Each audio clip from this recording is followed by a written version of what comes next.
Guys, share ko lang sa inyo, ayan o. In-order ko sa online.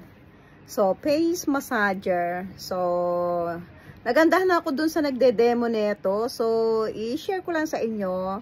So, ayan. Kung hindi ko yan pinopromote, tatry ko lang din muna sa aking sarili kung okay siya. Ayan siya. Natin kung mawawala yung ating wrinkles. Siyempre, kailangan natin ng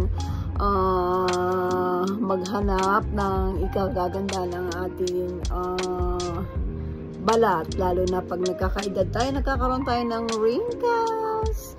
Ayan, ang dami ng wrinkles, tapos may eye bag pa. So, sabi doon sa demo na nakita ko, wala siya ng eye bag at wrinkles. So, siyempre, hindi naman sa makukuha yan sa isang beses, no? So, kailangan nating ulit-ulitin at i-update ko kayo kung nag-work nga itong ating massager. So, ayan.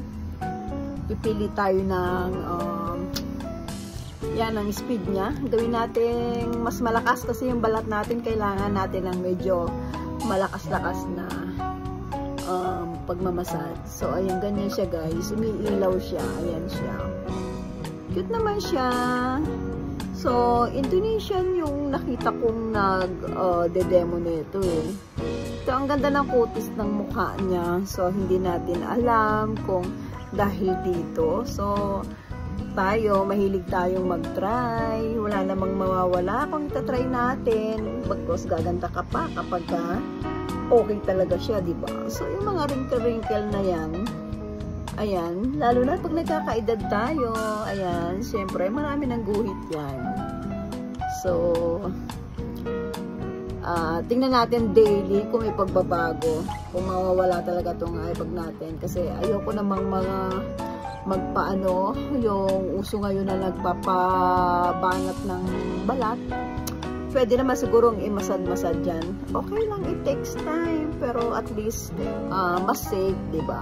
Takot yata yung tanggalan ka ng mga taba-taba dyan sa... At saka unat-unatin yung balat dito. Nakikita ko dun sa video. Talagang inunat nila yung dito. Oh, naunat talaga siya. Ang ganda. Pero hindi natin alam kung hanggang... kailangan tatagal ng magandang mukha. Pero siyempre itong pagmamasad na to, baka naman magkaroon siya ng magandang result. So kung hindi talaga, so okay lang, kasi matanda naman na talaga tayo at lola na tayo.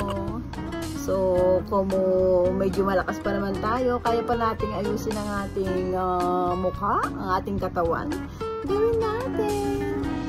Lalo na kapag gusto mong maging healthy, lalo na pag naedad na tayo, marami na tayong nararamdaman sa ating katawan. So, kailangan nating gumawa ng paraan like healthy diet, healthy lifestyle, ayan, change lifestyle.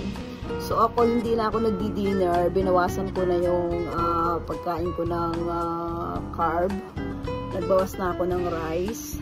Minsan hindi na talaga ako kumakain ng rice. So, ayan, gayahin nyo na lang guys, kasi maganda naman pala yung result. Akala ko nung una, hindi ko kayang hindi kakain ng kanin, kasi mahilig talaga ako sa kanin. Pero, ayan, nakaya ko naman pala. Kahit 1 week akong hindi kumain ng kanin, okay lang. Basta meron akong ibang food, vegetable, fish, or chicken. So, ayan. Kung ano yung gusto nyong meat, basta meron kayong carb, at saka meron kayong protein, sapat na.